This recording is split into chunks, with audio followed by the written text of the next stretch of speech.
Hi అండి, అందరు ఎలా ఉన్నారు? నేను ఈ రోజు ఈ వీడియోలో మీరు అమెరికాలో చేయకూడని పనులు ఏంటి అండ్ కొత్తగా అమెరికాకి వచ్చినప్పుడు మీరు తెలుసుకోవాల్సిన విషయాలు and what is the manners and politeness అనేవి ఉంటాయి కదా, అమెరికన్స్ తోటి మనం ఎలా బిహేవ్ చేయాలి, వాళ్ళు ఎలా బిహేవియర్ ఉంటుంది అని చెప్పేసి అవన్నీ కూడా చాలా వరకు నేను ఇక్కడ జరిగిన ఇన్సిడెంట్స్ ని బేస్ చేసుకొని చెప్తాను అండ్ అసలు ఏం జరిగాయి అనేది కూడా ఈ వీడియోలో చెప్తాను.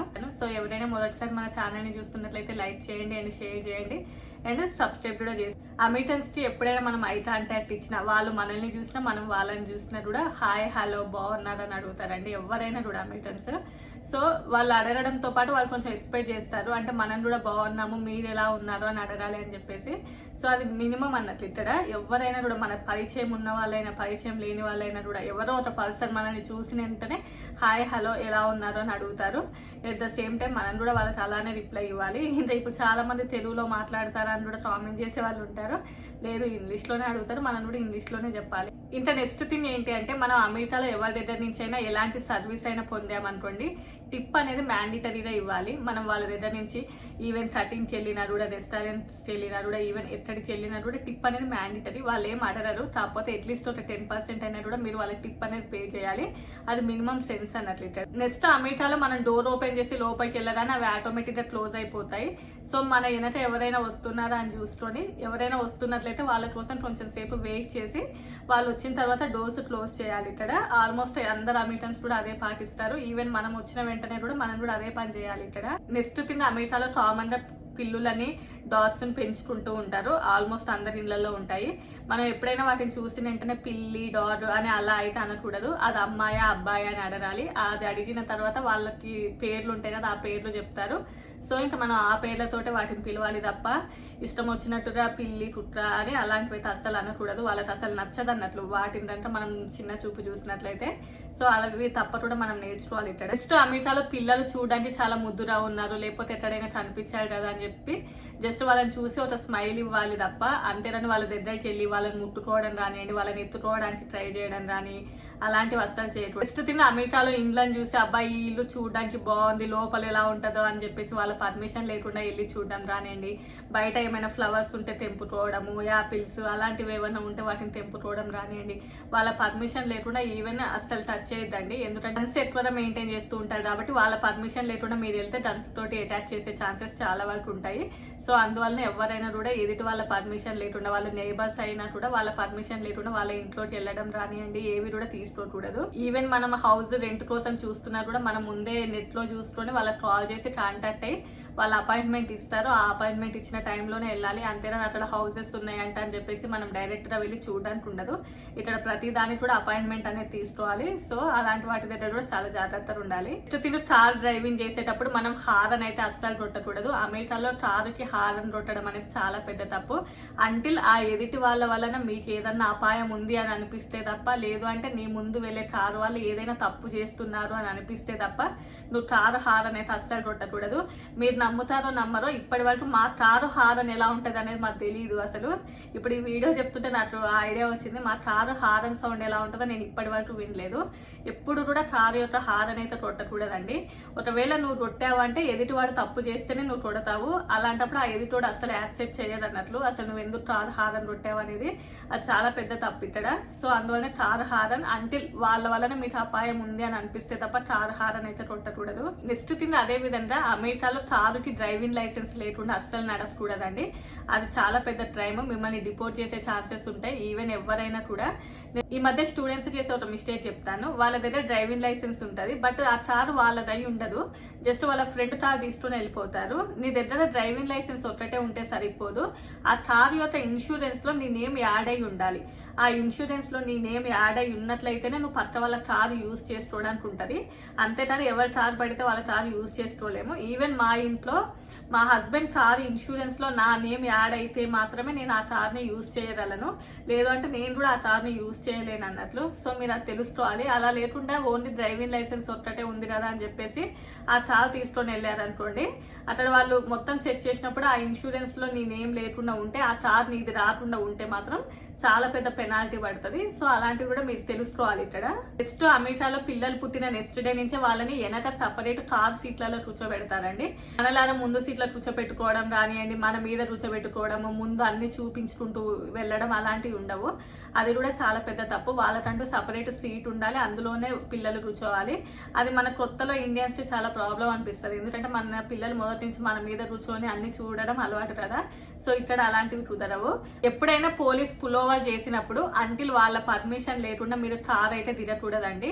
కారు దిగి వాళ్ళతో అస్సలు మాట్లాడకూడదు. మీరు ఓన్లీ కార్లో కూర్చొని ఆ స్టీరింగ్ మీద చేయి పెట్టి మాత్రమే మీరు మాట్లాడాలి. అంటిల్ వాళ్ళు కిందికి దిగాలి అని చెప్పే వాళ్ళు కూడా మీరైతే అసలు దిగకూడదు.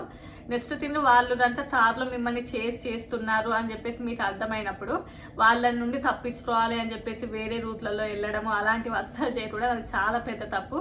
మిమ్మల్ని వాళ్ళు చేస్తున్నారు అనే విషయం మీకు అర్థమైన మరుసటి సెకండే మీరు పక్కన కారు సైడ్ ఆపుకొని ఉండాలి అంతే. మీరు వాళ్ళ నుండి ఎస్కేప్ అవ్వాలని చూస్తే మిమ్మల్ని షూట్ చేసే రైట్స్ కూడా పోలీసులకు ఉంటాయి కాబట్టి అది కూడా పెద్ద తప్పు రాదన్నట్లు. అందువల్లనే మీరు ఎప్పుడైనా కూడా వాళ్ళ నుండి ఎస్కేప్ అవ్వాలని చూడడం అలాంటిది ఉండొద్దు.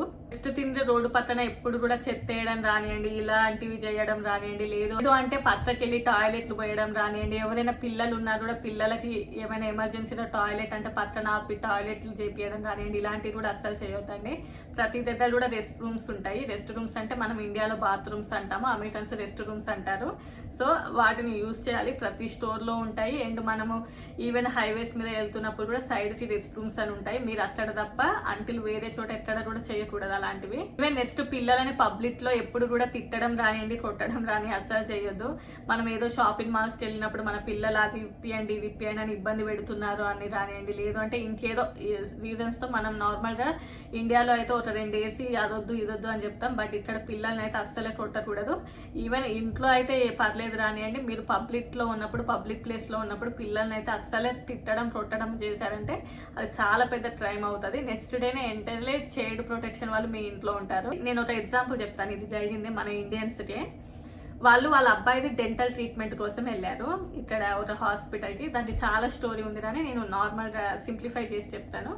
వెళ్ళిన తర్వాత వాళ్ళకి ఆ డాక్టర్ దగ్గర నుంచి సరి అయిన రెస్పాన్స్ అనిపించలేదు. సో వాళ్ళు ఉండేసి మీ దగ్గర నుంచి సరైన ట్రీట్మెంట్ లేదు మాకు, మేము ఇంకో డాక్టర్ దగ్గరికి వెళ్తామని చెప్పేసి వచ్చారంట. వచ్చిన తర్వాత వాళ్ళు ఏం చేశారు అంటే, వీళ్ళు ఆ పిల్లోడి పట్ల సరైన కేర్ తీసుకోవట్లేదు అని చెప్పేసి డైరెక్ట్ చైల్డ్ ప్రొటెక్షన్ టీమ్ కి కాల్ చేశారు. ఆ అబ్బాయికి టీత్ సరిగ్గా లేవు, టీత్ అంటే లోపల ఇన్ఫెక్షన్ అలాంటివి ఉన్నాయి, అయినా కూడా వాళ్ళు సరిగ్గా పట్టించుకోవట్లేదు ఆ పిల్లోడిని అని చెప్పేసి వెంటనే నెక్స్ట్ డే ఆ చైల్డ్ ప్రొటెక్షన్ టీం మన ఇండియన్ వాళ్ళ ఇంటికి వచ్చేసారు. వచ్చిన తర్వాత మీరు మీ అబ్బాయిని సరిగ్గా చూసుకుంటున్నారు అని చెప్పేసి ఎవరి చేతనైనా మీ చుట్టుపక్కల వాళ్ళ చేత మాకు చెప్పించాలి అని అన్నారు. వాళ్ళకి అర్థం అవ్వలేదు అసలు ఏంటి ఏమైంది. ఇంకా వెంటనే అతను మా ఇంటికి వచ్చాడు, ఇలా వచ్చారు అని చెప్పేసి వెంటనే మా హస్బెండ్ వెళ్ళేసి లేదు బాగా చూసుకుంటున్నారు వాళ్ళు వాళ్ళ పిల్లల్ని అని చెప్పిన తర్వాత ఎన్నో క్వశ్చన్స్ అడిగి వాళ్ళ దగ్గర నుంచి సైన్స్ పెట్టించుకొని ఇంకా ఫర్దర్ గా ఆ పిల్లలకి ఏదైనా ఇబ్బంది అయితే మీదే రెస్పాన్సిబిలిటీ అనేసి అవన్నీ కూడా చేపించుకొని వెళ్ళారు. ఇంకా లిటరల్లీ ఆ టైంలో మేము ఇక్కడ ఉన్నాం కాబట్టి సరిపోయింది. అదే కనుక వేరే అమెరికన్స్ అనుకోండి, మేము లేకుండా ఉండి వేరే అమెరికన్స్ దగ్గరికి వెళ్ళేసి ఇట్లా మేము మా పిల్లలను మంచిగా చూసుకుంటున్నాం అని చెప్పండి అంటే అస్సలు చెప్పరు అమెరికన్స్. ఎందుకంటే వాళ్ళకి క్లారిటీ ఉంటే చెప్తారు కానీ వాళ్ళ క్లారిటీ లేకుండా ఉండి ఇంకో పిల్లలని చెప్పండి ఇలా అని అంటే అసలు చెప్పరు అన్నట్లు అమెరికన్స్. సో అందువల్ల ఏంటి అంటే మనం పబ్లిక్ లో పిల్లలను తిట్టడం కొట్టడం అలాంటివి చేయదు. ఈవెన్ ఎవరు చూసినా కూడా ప్రొటెక్షన్ టీమ్ కి కాల్ చేస్తారు అమెరికన్స్ అయితే. సో మన దగ్గర ఉన్నట్లయితే పిల్లల విషయంలో అస్సలే నడవదు ఇక్కడ.